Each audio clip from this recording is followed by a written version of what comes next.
Comme vous le savez, la Belgique aurait dû rendre un plan d'action national pour le développement des énergies renouvelables dans le cadre de la directive européenne renouvelable pour le 30 juin. Donc à ce jour, ce plan n'a pas encore été envoyé à la Commission. La Belgique a été mise en demeure, ils ont apparemment négocié un petit délai de réaction. Pour l'ensemble du secteur des énergies renouvelables, c'était normalement ce qui devait un peu fixer la politique belge en matière d'énergie renouvelable pour l'horizon 2020. Et pour le moment, cette référence est manquante. Donc ça retarde et ça met un peu de flou dans tout ce qui est politique à la fois nationale, fédérale et régionale. La région wallonne a décidé d'avancer quand même et donc ils essayent eux de développer maintenant leur scénario 2020 pour la région. Ils ont commandité diverses études pour voir un peu comment optimaliser le mix énergétique à l'horizon 2020.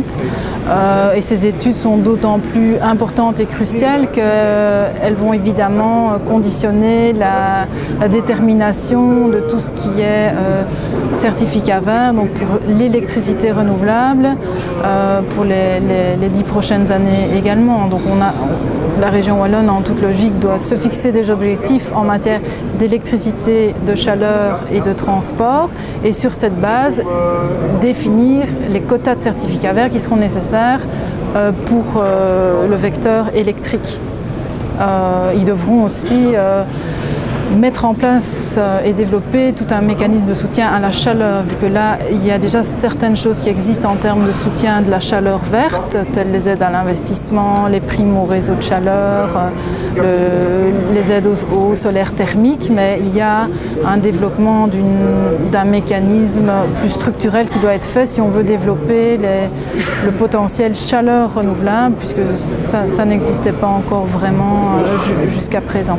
On sait que ce mécanisme, et c'était prévu dans la législation, devait être évalué maintenant, notamment par la COAP, en termes de fonctionnement et de calcul des surcoûts de chaque filière électrique. Donc ces études, à ma connaissance, sont en cours, non seulement au niveau du régulateur, la COAP, mais également le cabinet du ministre a commandité quelques études extérieures pour avoir un point de vue extérieur sur comment ça fonctionne jusqu'à présent, sans vouloir anticiper sur des décisions politiques que honnêtement je ne connais pas. Je pense, et c'est notre position en tout cas, qu'il va y avoir des rééquilibrages entre les filières. Donc clairement, certaines filières qui ont du mal à se développer pour le moment pour cause de rentabilité encore un peu limite pourraient être amenées à être mieux soutenues par les certificats verts, en tout cas on l'espère. Et d'autres filières dont on constate que finalement les soutiens ont peut-être été un petit peu trop élevés pourraient voir éventuellement leur soutien revu à la baisse. Je pense que dans les filières qui auraient besoin d'être mieux soutenues, il y a typiquement tout ce qui est petites installations, certains types de technologies dans la biomasse, notamment la biométhanisation qui est une filière qui est fort demandeuse en main-d'œuvre et en opération. Donc là, honnêtement, ce sera assez logique qu'ils soient un peu mieux soutenus. Il y a des filières émergentes, donc par exemple, on peut penser à la géothermie profonde pour production d'électricité. Donc, mais bon, ça c'est plus sur le long terme, c'est une filière qui doit encore faire ses preuves, il doit y avoir une phase d'exploration pour voir où on peut la développer. Mais à terme, en effet, ce serait typiquement une filière qui pourrait peut-être demander un peu plus de soutien à certificat vert.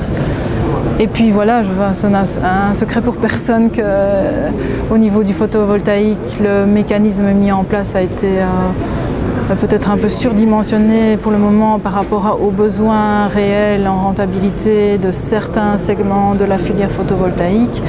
Et donc là, en tout cas au niveau des DORA de nos entreprises, on est en train de finaliser une proposition de révision du mécanisme afin de le faire évoluer en douceur et en souplesse vers quelque chose qui soit un peu plus correct en termes de rentabilité.